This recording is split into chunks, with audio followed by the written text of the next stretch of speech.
The real problem is that you pay high taxes only to uphold the illusion that you are funding the government, which you are not.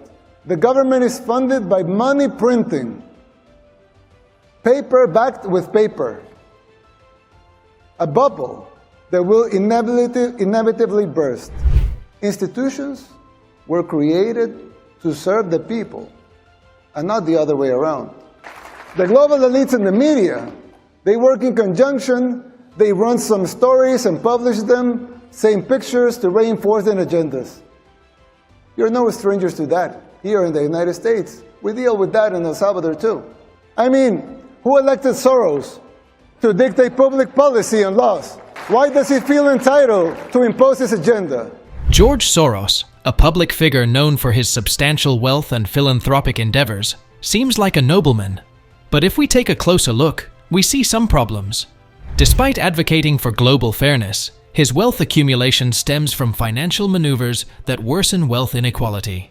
His political involvement in foreign affairs raises concerns of undue influence and imposition of external agendas, particularly in Eastern European nations where his interventions are viewed as intrusive.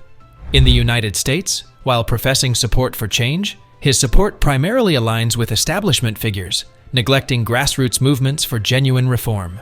And despite expressing ideals of an open society, his actions often are contradictory, utilizing money and politics in ways that oppose his stated beliefs.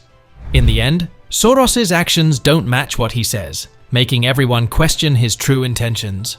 Unfortunately, this is also the case for many other global elites.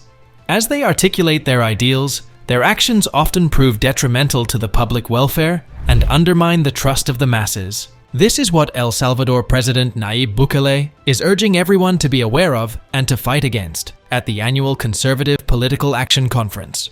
The president criticizes media manipulation and corrupt institutions and warns against questionable financial policies, particularly emphasizing the dangers of excessive money printing by governments. Ultimately, the president urges resistance against global elites and supports people's self-determination in decision-making.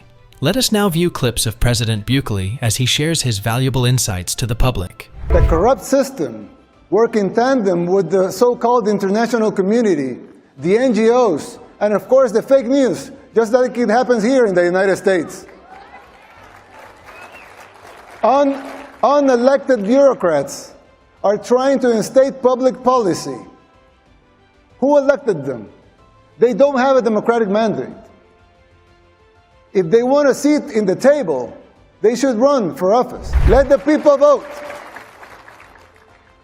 It will not be a pretty sight for them if the elections are free and fair.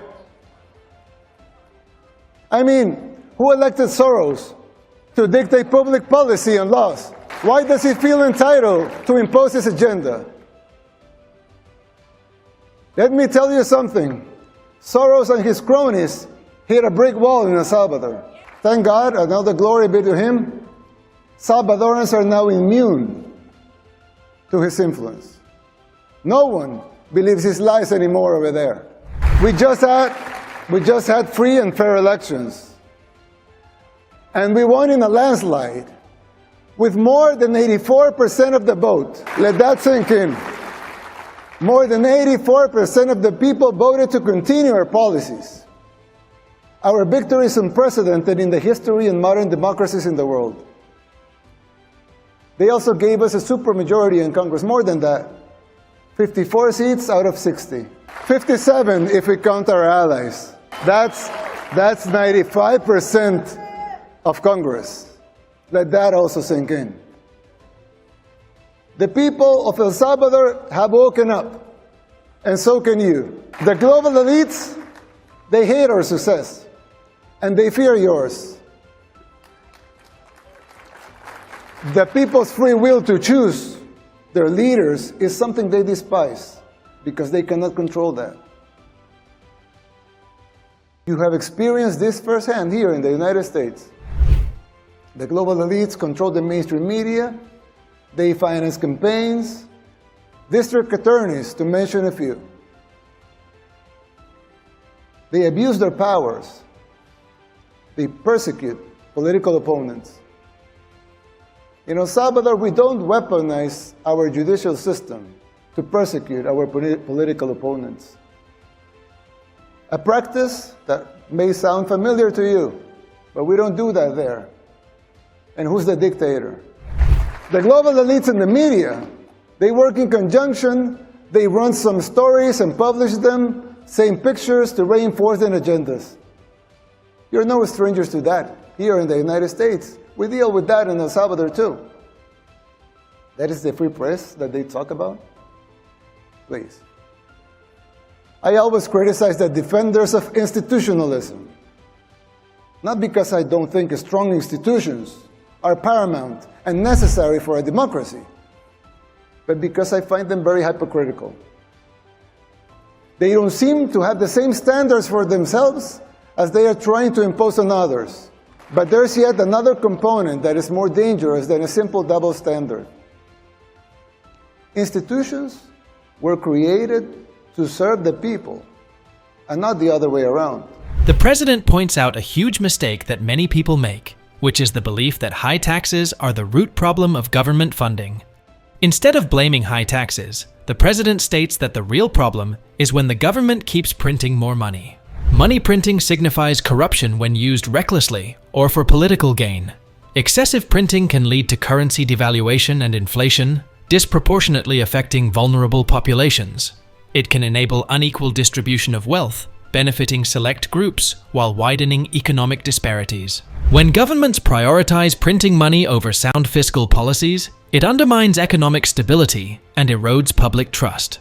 Ultimately, misuse of monetary policy for personal or political gain jeopardizes the well-being of the economy and its citizens, marking a concerning trend toward corruption. With all of that said, President Bukele urges structural changes in government policies and decisions to avoid a potential crisis, emphasizing the importance of individual empowerment and self-determination in shaping the direction of the nation. Let us now view more clips of the president as he urges for these changes. For instance, the financial situation of the United States. When I talk to my conservative friends right here, they always tell me that the problem is high taxes. But they're wrong. Of course, high taxes are extremely high here in the United States. I give you that. You're right in that. But that's not the real problem. The real problem is not the high taxes themselves, but the fact that they are not even really funding the government. But even those high taxes, higher than a lot of places in the world, not even those taxes are really funding the government. So who's financing the government? Government is financed by treasury bonds, paper. And who buys the treasury bonds? Mostly the Fed. And how does the Fed buy them? By printing money. But what backing does the Fed have for that money being printed? The treasury bonds themselves. So basically, you finance the government by printing money out of thin air. Someone could ask,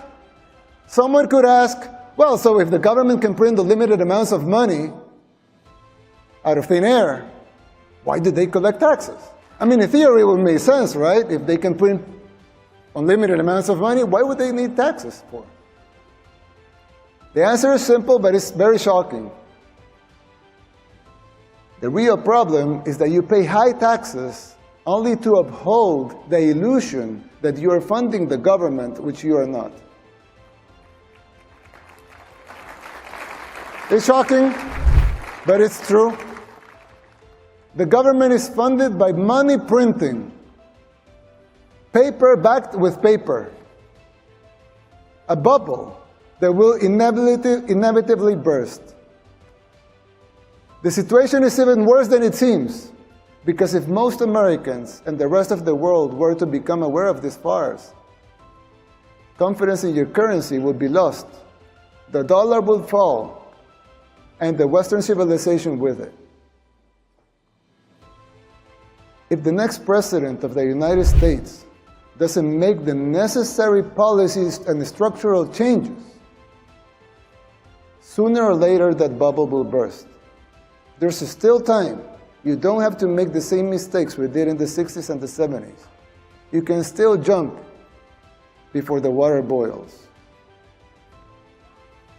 Winning the election isn't enough to solve these problems. They will not simply go away as a consequence of an electoral result.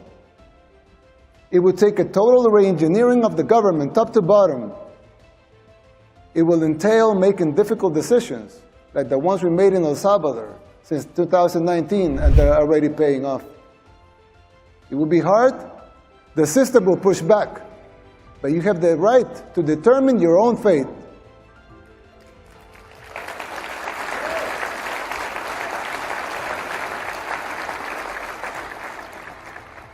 Salvadorans did the same.